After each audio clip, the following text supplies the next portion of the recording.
This episode of Hello PhD is sponsored by Promega and listeners like you. Thanks for your support. Well, I might go do industry if I'm feeling a little spicy. So, listeners, when your PI says, I don't actually think you should go to that training session, you just say, I'm sorry. It says that you must accommodate. Welcome to Hello PhD, a podcast for scientists and the people who love them. This week, we learn why PhD programs should study themselves and what you can learn from the data they collect. Stay with us.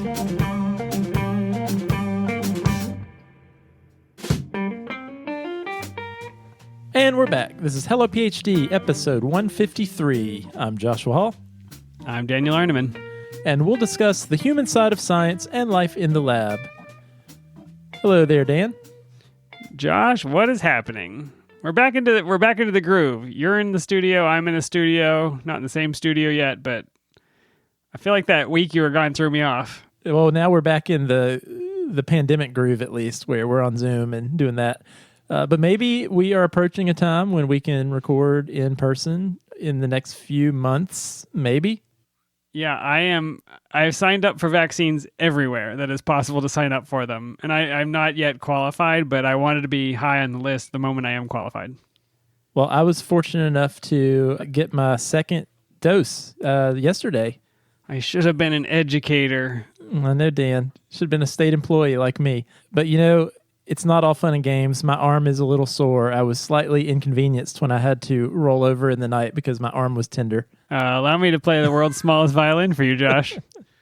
How's life on the outside? Is it pretty amazing? You'll get there, Dan. You'll get there. Yeah, it's coming fast. Dan, I'm excited because warm weather has arrived, and we have a beer that I think is worthy of the change of seasons. Tonight, we are sampling the Sippy Cup Blueberry and Lemon American Wheat Ale from Dirty Bull Brewing Company right here in Durham, North Carolina. That's right, yeah. I don't know if everybody knows this about Durham, but because of the movie Bull Durham, and I guess it's Bull Durham Tobacco, right? Is that where it originally came from? I think the so. Name Bull Durham? I think so. Yeah. So everything in Durham is called something Bull, and in this case, the brewery is Dirty Bull. And I have been to this place, and I sat at a picnic table outside, and it was a lovely experience back when humans congregated. But happy that you brought this one back, Josh. It's a wheat ale. You know what it comes closest to for me is some of our sour beers, but it is not quite as sour. Yeah, you know, you're right. I wouldn't have thought that, but I'm not normally a fan of sour beers. But this one tiptoes right up to that line of being a sour beer without becoming off-putting to me. And I got to say, this one's a home run for me. I could sit on the deck on a nice spring evening and enjoy the heck out of this one. Very refreshing. This is a 5.5% alcohol, so it's a mid-gravity to low.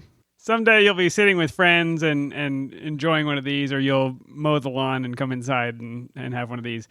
Great beer for I think it was 80 degrees today, so... Would you enjoy drinking the sippy cup out of a sippy cup? I think it'd be worth trying. If it weren't a podcast, if you could actually see us do it, it would be worth trying. You probably have a few of those at the house still, don't you, Dan? I still have sippy cups hidden in a cabinet. All right, that'll be for our Patreon-only content. Just kidding, it won't be. Speaking, Dan, of things we're thankful for, we are thankful for our friends at Promega.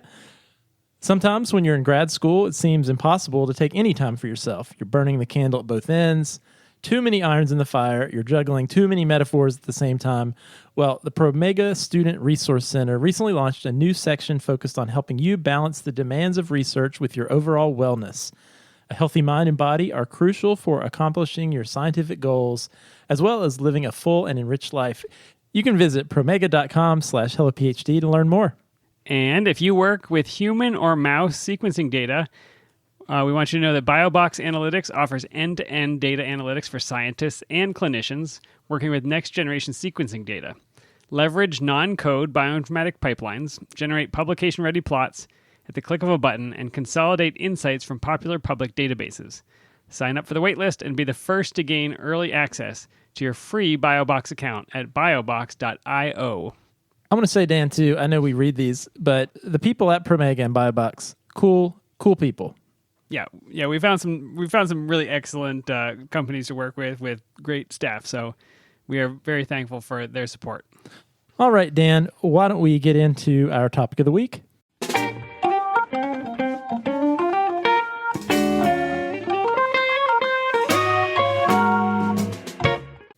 All right, Dan, I had a chance this week to talk to Dr. Patrick Brandt, who is Director of Career Development and Training at the University of North Carolina at Chapel Hill. And as full disclosure, he is one of my colleagues at UNC that I work with.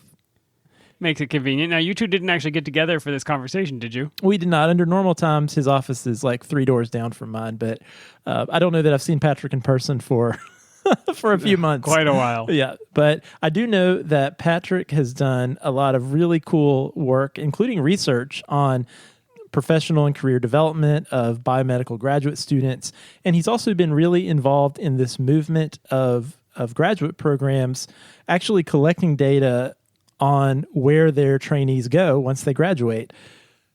You might be surprised to learn that it wasn't that many years ago where a lot of programs, if you ask them, hey, what do your grad students normally go do after graduation?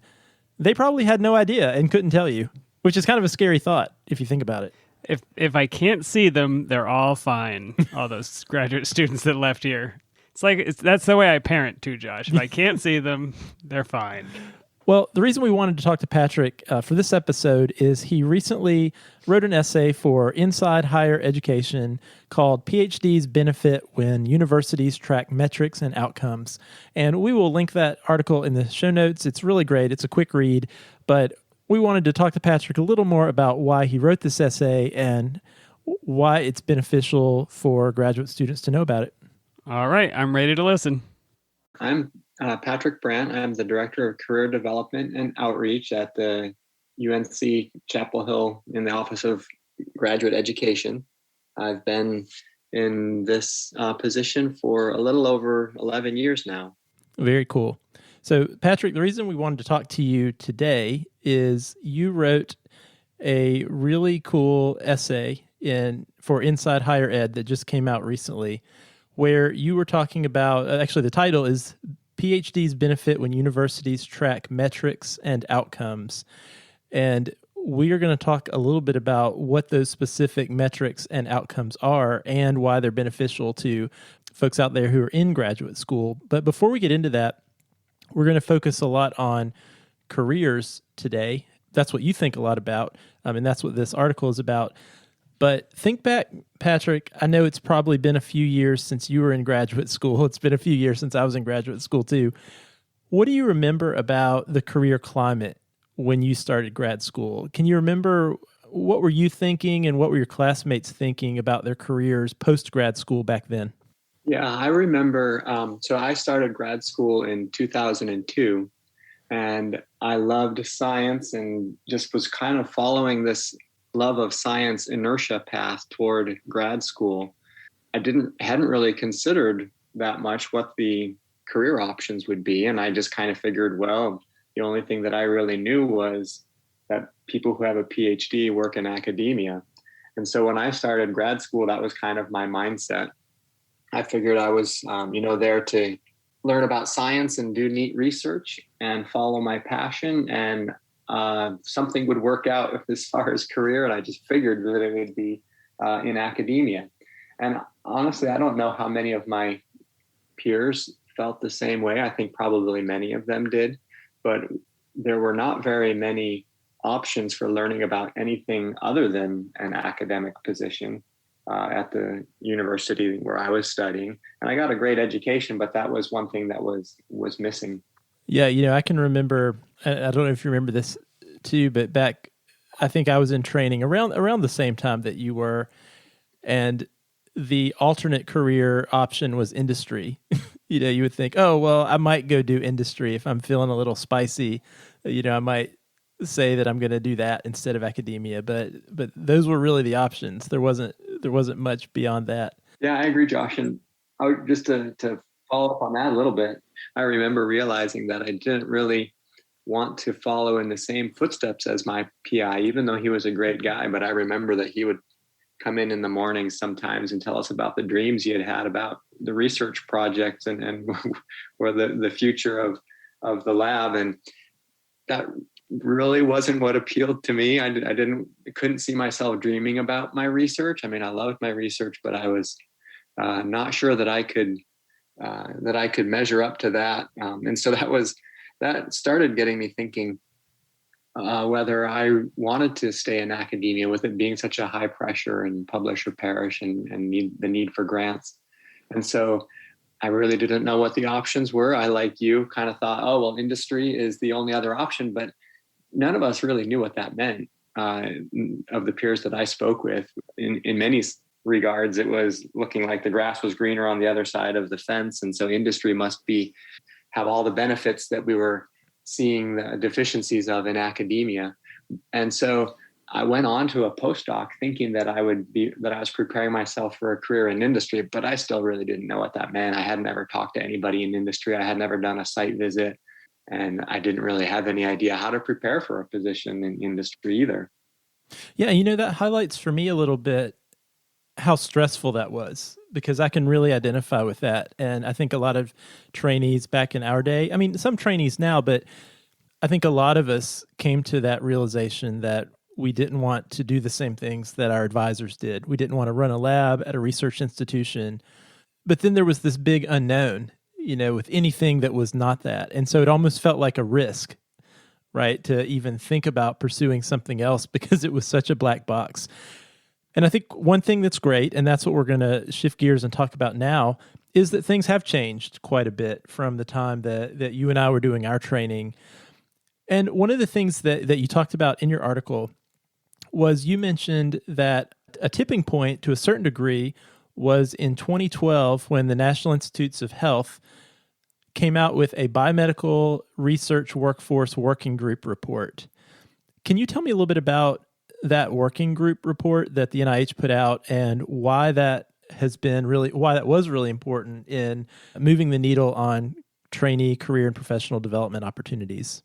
Yeah, so when that report was commissioned, it was at the beginning when a lot of people were questioning, a lot of people in higher education and at the NIH and faculty too, grad school deans were beginning to question whether we were really serving the graduate students well. And one of the big problems was that there were lots of assumptions about where students were going, but nobody had really any data or any firm idea of what the career outcomes were of students up to that point. And one of the pressures that was on the system was that NIH funding, so with that increasing NIH funding for research, which is a great thing for our society, it meant that the number of grad students had increased over the decades. And so there were way more PhD graduates than there were positions in in academia. And so, like many decades ago, it was common that the majority of graduates would go into academic positions. But with the increase in the number of grad students and graduates, then that just wasn't possible anymore. But there was still an assumption among the faculty at most Research One institutions that the majority of the graduates were going on to academia, or at least there was also this pervasive opinion that the best candidates or the best graduates were going on to academia. And so that was part of the culture that needed to change. And so a big thing of what the biomedical workforce report did was it actually there was a data collection piece of that. And many people were very surprised to learn that, I can't remember the exact number, but it was between 15 and 25% of graduates they found that were actually in tenure-track positions. If you had asked most faculty members, they probably would have said it was, 50, 60, 70, 80%. And so it was just an eye-opening experience.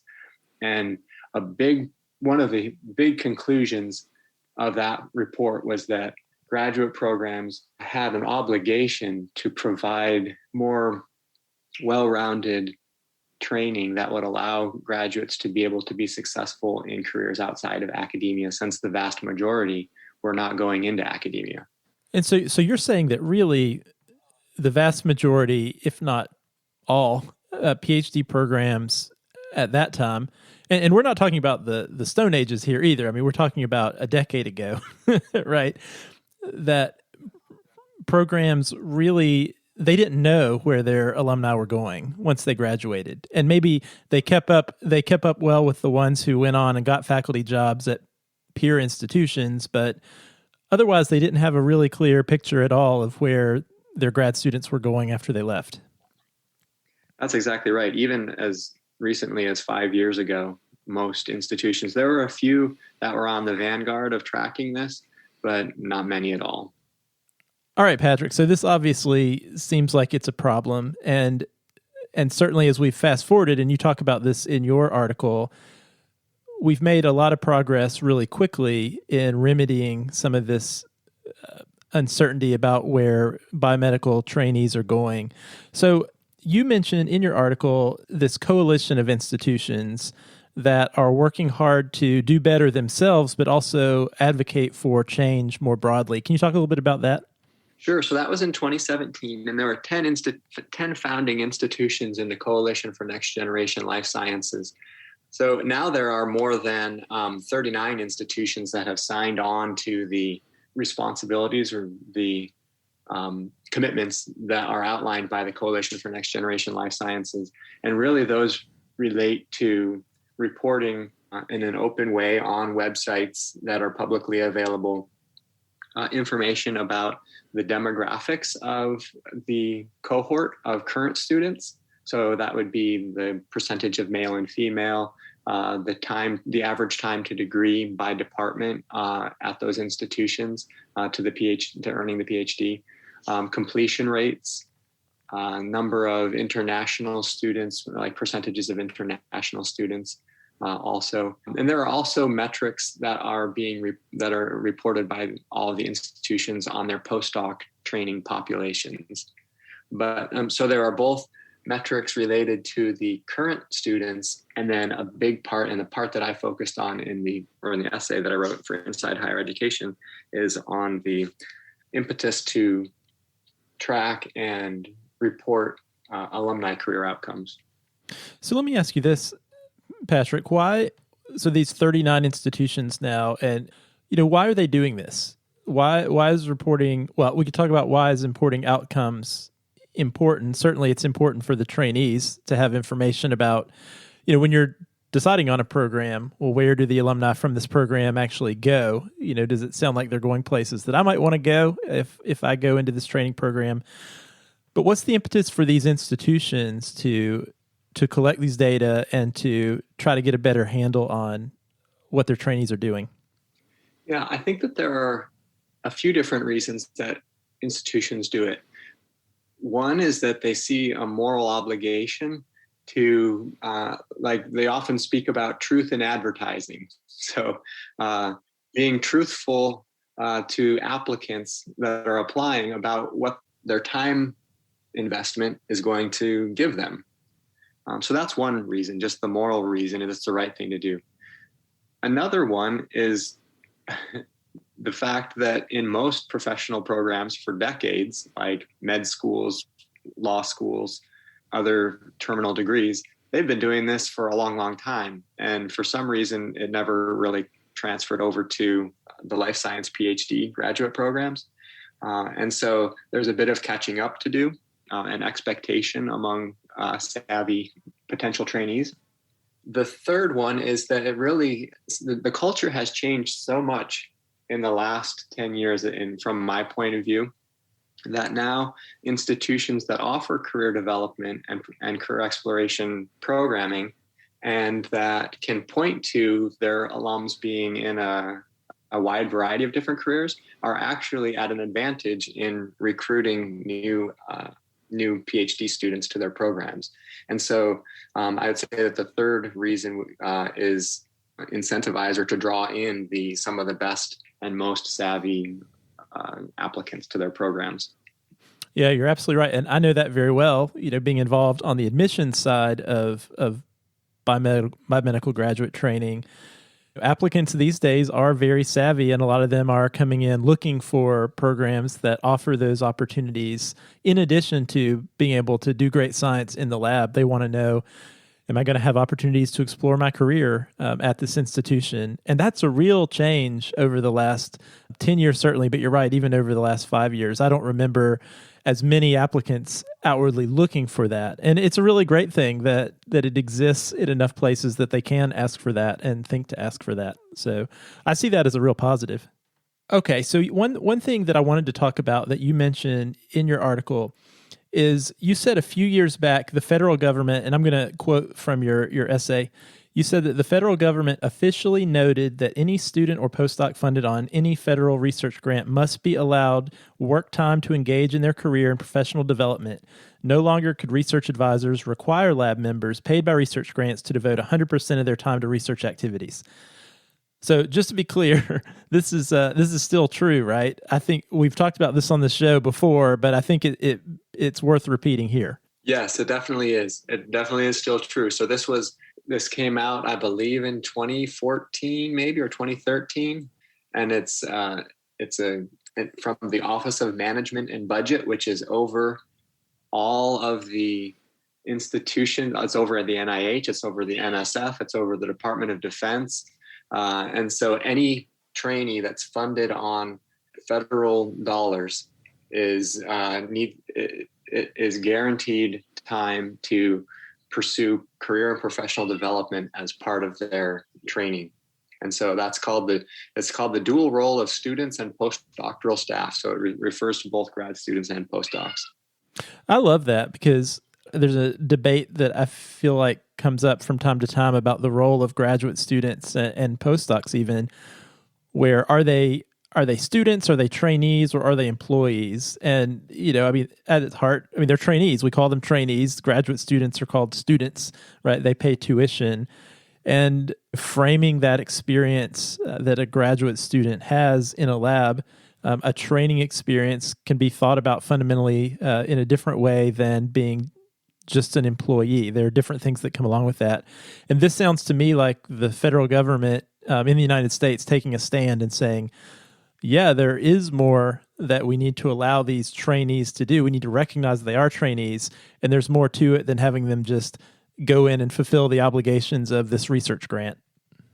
So I feel like what this OMB rule was doing is it was pushing back on the idea that some faculty had that they've earned these grants from NIH, and so since they were awarded these research grants, they can define what how much time the trainees need to be spending, or what percentage of the time the trainees need to be spending on career professional development versus being in the lab. And there were definitely some faculty members, we've all heard the stories of that they thought that 100% of the time that the student was paid on this research grant needed to be at the bench doing research or at the computer doing research.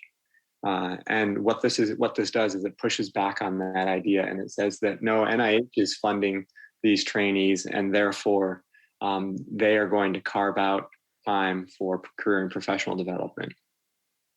So Patrick, let me ask you this. So first of all, I think that's fantastic. I think it shows a lot of awareness at some of the key workforce challenges that were faced by trainees who are doing the work on these grants. But to what degree do you think, or have you observed, that this federal message is actually being absorbed in practice from a lab-to-lab basis? So for example, if I'm a graduate student in a lab working under a research grant, a federal research grant, do you feel like PIs are out there saying, oh, well, I know because you're a trainee under this federal research grant, I'm going to make sure you have time for career exploration and development? Do you feel like that's actually happening in most cases for students? And then I want to also ask you, what if a trainee feels like they're not getting that? Do they have any recourse? So first of all, I don't think that the OMB rule, I don't think that many people know about the OMB rule. And so I try to bring it up whenever I can, which is why I put it in the essay.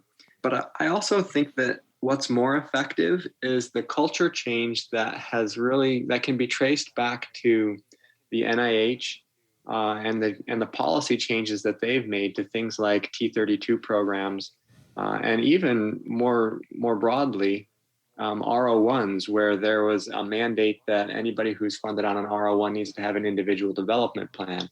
Now, that didn't go quite as NIH had hoped, but things like that change the culture, and it helps institutions and department chairs and directors of graduate study see that NIH is serious about rewarding institutions that are looking at a more holistic view of training the graduate students instead of just an apprenticeship model, where the assumption is that all the grad students are going on to academia. So really what you're saying is that over time, the consequences for not doing these things are potentially your R01 isn't going to get funded, or certainly your T32 might not be nearly as competitive as your peer institution who's providing lots of opportunity for career and professional development. That's exactly right. And the money speaks more than an obscure OMB rule. That is certainly true. So I think the last thing I want to talk about is I want to shift gears to you a little bit. And I know you have done a lot of work at UNC Chapel Hill to institute a lot of these initiatives where you are. And you've collected a lot of data on where graduate students went after their PhD. Tell us a little bit about the work that you've done and what you think the impact has been at your institution. Yeah, so it's been a lot of fun to get involved in this project. And so we have pretty meticulously tracked down all of the life science PhD graduates from UNC Chapel Hill since the year 2000, which is about 1,600 or 1,700 PhD alums. And I just want to be clear, Patrick. Two of those are Dan and myself. Yes, that's right. And we have information on where you're located and how successful you've been. Oh, I'm sorry we're dragging the data down. Do you have a podcast host pie slice on your outcome graph? It's very small, but yes, it's in there, I think. Okay, good. Sorry, go ahead.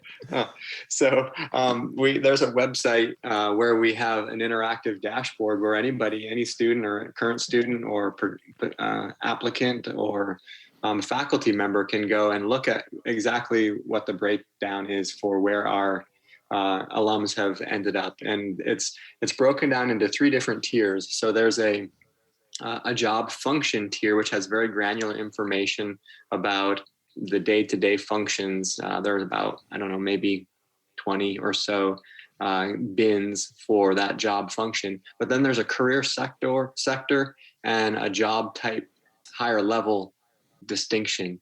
And so the thing that I think is interesting is that when you take out the postdocs that are currently the alums that are currently in postdoctoral training and just look at the UNC alumni, PhD alumni who are in non-training positions, 39% of them are in academia and of one kind or another. That's not necessarily all tenure-track faculty, but that would actually include both you and it would include you, Josh, since you're in academia. Even though you're not on a tenure-track position. But so that's 39%. 41% of our graduates are in the for-profit sector. And then other smaller pie slices are in government, nonprofit, and other positions that don't fit into the academia and for-profit sector. So, and on this dashboard, you can filter by graduation year, you can filter by PhD program, and this part of our site gets a lot of visits. And so I think it's a really interesting thing for alums to see, and for many people to see.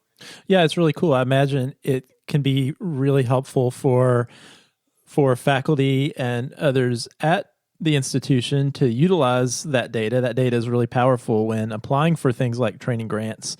But then also, I know it's really appealing for applicants who are considering coming to the institution for graduate school. They can really look at, here's where people go. Here are the opportunities available to me when I leave this program. And I think that's really fantastic.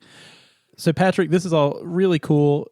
I guess one last thing I do want to have you do. What advice do you have to current trainees who are out there with regard to their career and professional development during their training? Yeah, well, I guess the first one hopefully goes without saying, and that is that trainees should devote time to their own career and professional development from day one of their program, whether that's a prep program or a grad PhD program or a postdoc. But be sure that you are carving out time in your week for networking, for reading up about different careers, or attending workshops that are offered either at your institution, or there are a lot of virtual offerings as well. So that's the biggest one. And don't be apologetic about it, but recognize that is what's expected of you by NIH and hopefully also by your training program directors. That's one big one.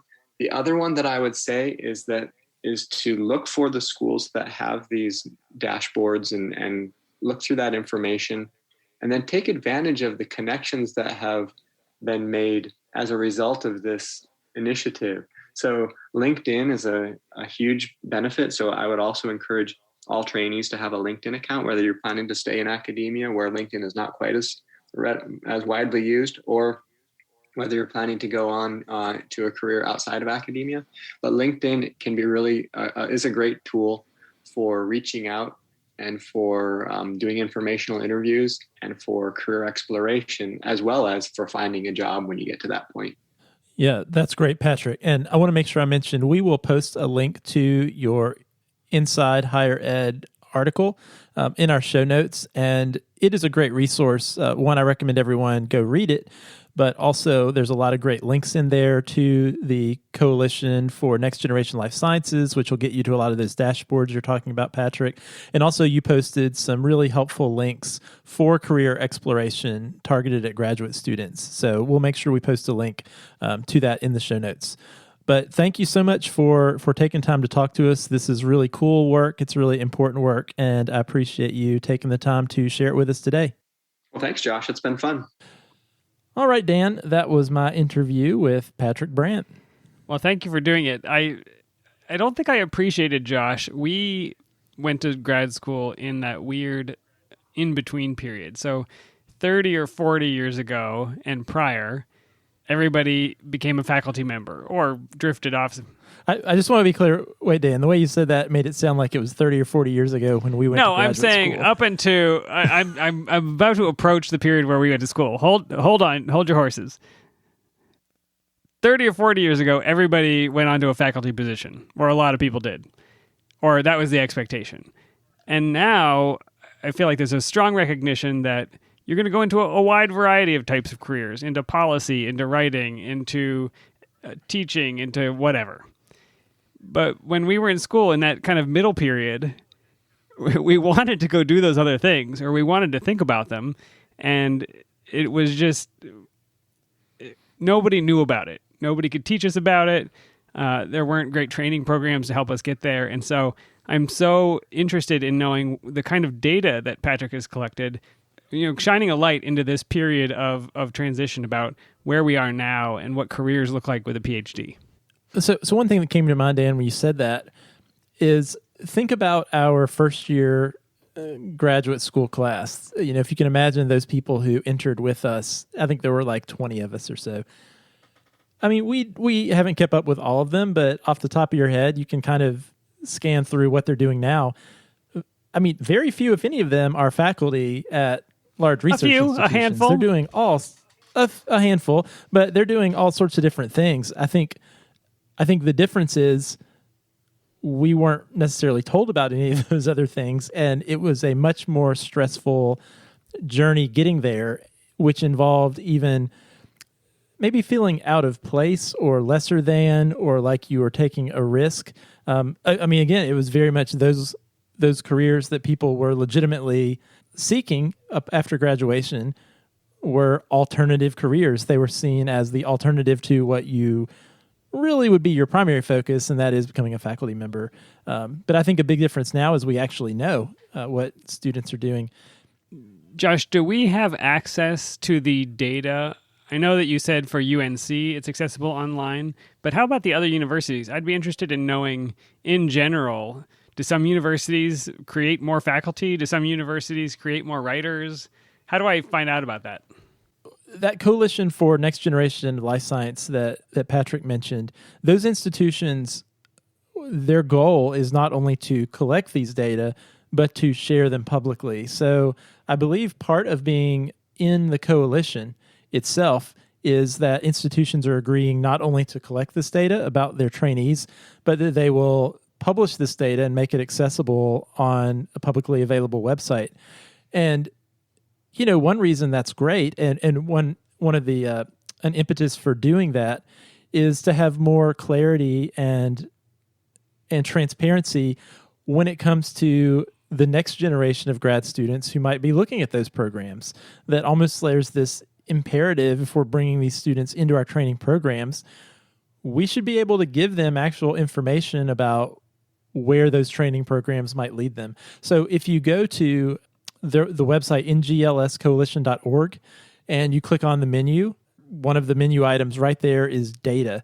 I'm way ahead of you, Josh. While you were talking, I found those links and I clicked a random. So it lists each school, and then you can click through, and it takes you to the data for that school. I happened to click through to Texas A&M, and I've got bar charts. It's showing me upon graduation, 42% go into academia, 20% for-profit, 5% government, 2% get shot to the moon or whatever.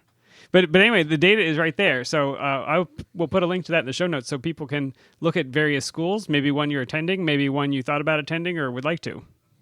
Yeah, and I would say even if you don't see a school on the list, I always tell trainees and applicants when they're looking at programs, they're researching programs, ask program leaders, where do your students normally go after graduation? And if they don't know or they can't really tell you much about that, that could be a major red flag. There's a time to degree tab, Josh. And completion rate. Oh, I've got medians. I'm in heaven. Okay, well, thank you, because that got me unstuck. I didn't realize I needed to go through the Coalition for Next Generation Life Science, but I will put the link to that so everybody can follow our path. Dan, I can remember very clearly, we were talking about our first year of graduate school, and I'd be curious if you remember this moment. It was towards the beginning of the year. I don't know. We were probably in our first rotation, and it was very much at the beginning. And I can remember being in this room with our program leader, the faculty who was the program leader. And I don't know why we were having this conversation, but the topic of completion rate, the percentage of people who finished their PhD, came up. And until that moment, I had never thought about it. To be honest, I had just thought, oh, I'm an undergrad. I discovered I liked research. I learned about grad school. I'm going to go to grad school, and here's a program I like. Great. And suddenly this question was posed by the program leader, like, oh, did you realize only about 50% of PhDs who start a program finish? And that blew my mind, and it almost completely shook me. You do remember that? I do. I remember because, it's one of those experiences where you look to your left and to your right, and neither of those people will be there, or you won't. And, I have to say, looking back on that, I still don't totally buy that, because knowing what I know now, I don't think any program really had the data to know for sure. So it's interesting to me on one hand that back then the perception was that only 1 out of every 2 grad students who started finished. I know now, Dan, in our program, because we keep that data, we're part of the coalition, over 92% of our graduate students who start finish with a PhD. I know I've seen data that the national average in the life sciences is about 65%, but it's just hard for me to believe it was 50%. But the fact that we were told that without really any data to back it up had more of a potential to do damage than anything else. I don't know. And the fact that it stuck with me, that moment, I remember. I don't know if we've discussed it, but the fact that you obviously remember that moment too is shocking. So, Josh, one of the things that Patrick has in his article that I don't think he got a chance to say were the direct lines from the National Institutes of Health Biomedical Research Workforce Working Group report, this 2012 report that came out that had recommendations to change graduate training and looking forward to the next 10 years. And the direct quote is, graduate programs must accommodate a greater range of anticipated careers for students. Must accommodate. So listeners, when your PI says, I don't actually think you should go to that training session, you should say, I'm sorry. It says that you must accommodate a greater range of anticipated careers. And it goes on. Are you saying every graduate student should actually keep a hard copy printed of the Yes. training? What's the this document is called? your Of the constitution report? that you keep in your back pocket or whatever. You need to be able to quote this. It goes on, and offer opportunities. Remember, this is must accommodate a greater range of anticipated careers for students and offer opportunities for students to explore a variety of options while in graduate school without adding to the length of training. Drop the mic. So, this is your right, graduate student. And next time your PI says you don't have time for that extracurricular training, say, actually, I'm afraid you are mistaken. You must accommodate it, and you cannot lengthen my time of training. And there I'm you not go. sure that this holds any legal water, but I felt the language was very strong, and it made me feel very good to read it. Well, and that's why I'm glad we can talk about that, because I think it's important that grad students know that this is out there, because I don't think that it's necessarily shouted from the rafters. But as Patrick stated, this is very much the viewpoint of the federal funding agencies in the sciences right now in the United States. Yeah. Well, So- special thanks to Patrick for digging out those obscure references and for pointing us toward the data. I think we make better decisions when we have more information, and so this is your chance as somebody applying to schools, or maybe you're in a school, or maybe you want to make recommendations for making your university better. Starting out with what is actually happening right now is the only way to start out. What do you think, Dan, if we made some merch that had that quote on it? That's a great idea. Like we made some of those little foam pipette or those foam tube floaties, or some Eppendorf tube racks or something, or T-shirts, lab coats that you could just have sitting around the lab Yeah, casually. it's got to be the lab coat, or it's got to be some passive-aggressive way for your PI to hear that message. We could make one of those inspirational posters, but we'd put the quote on there. You could hang it up It's in your that lab. cat hanging from the clothesline or whatever. Hang in there, except Yeah. for you in must there. accommodate a greater range of anticipated careers for students. I think it's a great idea, Josh. We're doing I it. love it. All right. Beyond that, if you have any other great ideas or questions or topic ideas, we would certainly love to hear them. You can email us podcast@hellophd.com. Send us a tweet at hellophd. If you like the show, you can leave us a review on Apple Podcasts. We love getting your feedback. If you'd like to support the show, you can become a patron. Simply go to our website, hellophd.com, and click the Become a Patron button, or visit patreon.com/hellophd. We would appreciate the beer money, and thanks so much to the ongoing support from all of our patrons. If you're enjoying the show, share it with somebody in your lab or in your graduate program. That's how we spread the word. Embroider it on your lab coat next to the other quote that we want to put there. There you go. That lab coat is getting really busy. Yeah, lab coats are going to look like NASCAR uniforms pretty soon. It's going to be great. I mean, a lab coat really is a blank canvas when you think about it. It's kind of a missed opportunity. Just waiting for advertising. All right, Josh. Well, those and other brilliant ideas coming at you next time, and we'll see you then. See you then.